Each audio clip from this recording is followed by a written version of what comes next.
Select seat E11। अब E11 को हमने सबसे पहले लगाया है, ठीक है। ये है हमारी E11।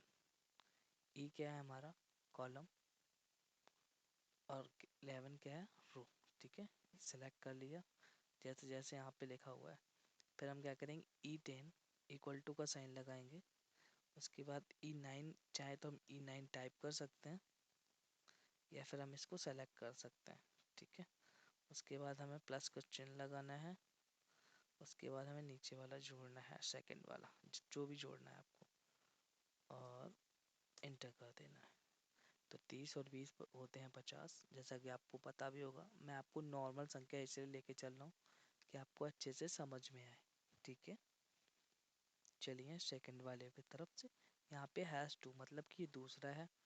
अब सम को हम एक और तरीके से कर सकते हैं, कैसे, to add select cell E20, ठीक है। जैसे कि हमें पता है यहाँ पे मैंने सारा लिख रखा है, आपको बस टाइप करना है। आपको ये शीट डिस्क्रिप्शन में दे दी जाएगी, वहाँ से आप इसे डाउनलोड कर सकते हैं और ये आपको काम में आएगा प्रैक्टिस के लिए, ठीक है। तो जैसे यहाँ पे लिखा है to add select cell E20, हमने सेलेक्ट कर लिया। उसके बाद हमें टाइप करना है इक्वल टू, और जोड़ने का एक फॉर्मूला फंक्शन होता है, उसे बोलते हैं सम, ठीक है। उसके बाद जितने भी नंबर को आप जोड़ना है उसको सेलेक्ट कर लीजिए। सेलेक्ट करने के लिए आप शिफ्ट का क्लिक कीजिए और डाउन एरो पे क्लिक कीजिए और ये सारा का सारा सेलेक्ट हो जाएगा, जितना सेलेक्ट करना है। एंटर कर दीजिए और आंसर आपके सामने आ जाएगा, ठीक है। अब आपका एक फ़ायदा इसमें एक और भी चीज़ है, दोबारा से कर लेते हैं इक्वल टू सम, वो मैं आपको लास्ट में बताऊंगा। तो क्लिक करते हैं, उसके बाद ये एंटर, डन, ठीक है। अब हमारे पास आता है तीसरा तरीका। तीसरे तरीके में ये थोड़ा और इजी हो जाता है।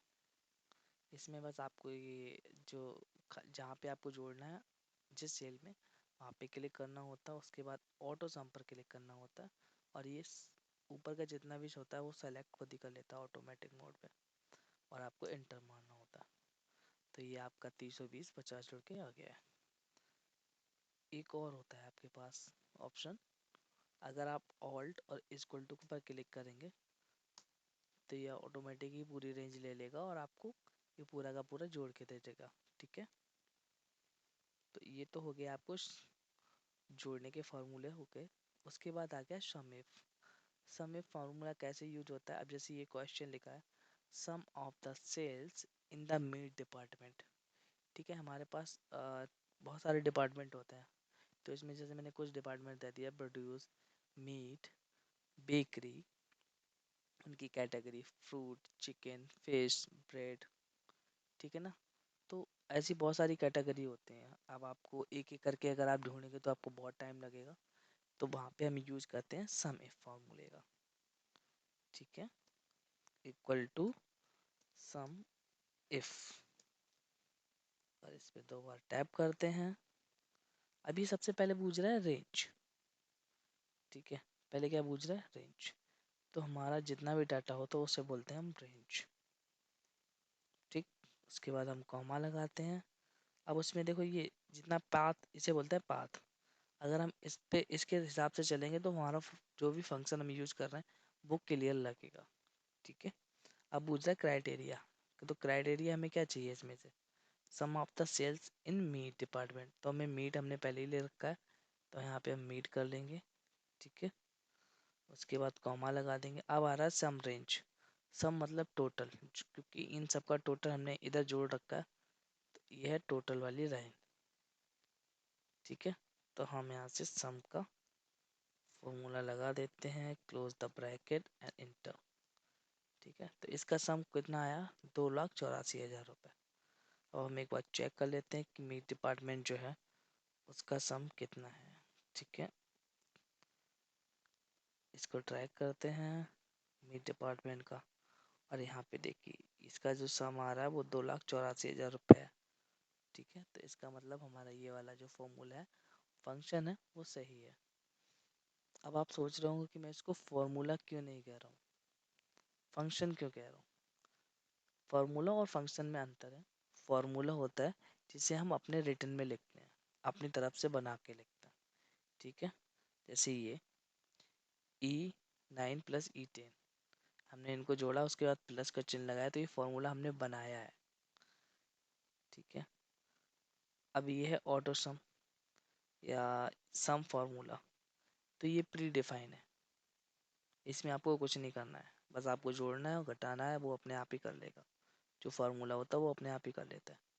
तो प्री डिफाइन होता है, वो फंक्शन होता है और वो इजीली आपके इस कैलकुलेशन को कर देता है, ठीक है। तो मैंने आपका ये वाला फॉर्मूला लगा दिया है सम इफ का। अब इसमें दूसरा आपका एक क्वेश्चन और आ गया है, अच्छा ओके, क्वेश्चन नंबर 6, सॉरी मैंने यहाँ पे 5 ही लिख दी है, मैंने 6 कर दिया, माफ़ी चाहूँगा, लेकिन मैं गांव की लैंग्वेज ही यूज करता हूँ, मुझे ज़्यादा अच्छा लगता है, लोगों को अच्छे से समझ में भी आता है। अब हमारा क्वेश्चन नंबर 6 है, sum of the sales of produce department in the all category. अब जैसे कि हमारे पास प्रोड्यूस डिपार्टमेंट है, इसमें कितनी भी कैटेगरी हो, जिसमें मैंने अभी तो सिंपल सा एक ही कैटेगरी लिखी है, और अगर आपके पास डाटा आता है तो बहुत बड़ा डाटा आता है, ठीक है, तो उसमें बहुत सारी कैटेगरी हो सकती है। तो आपको यहाँ पे सिंपल से समझाने के लिए मैंने लिख दी है।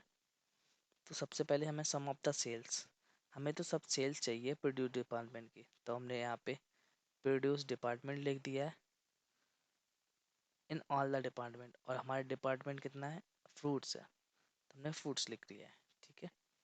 सम रेंज हमारा ये है, और हमने ये रेंज ले ली, कॉमा, उसके बाद हमारा क्राइटेरिया वन क्या है, हमारा क्राइटेरिया वन है ये, ठीक है, कॉमा लगाया, उसके बाद हमने कॉमा लगाया, क्राइटेरिया टू लिया, क्राइटेरिया टू है हमारा ये, कॉमा लगाया, फ्रूट्स एंड इंटर वैल्यू। अभी आप देखिए 1,56,000 आ गया है, ठीक है। हम दोबारा एक बार चेक कर लेते हैं कि सही है। यहाँ पे देखिए 1,56,000, ठीक है।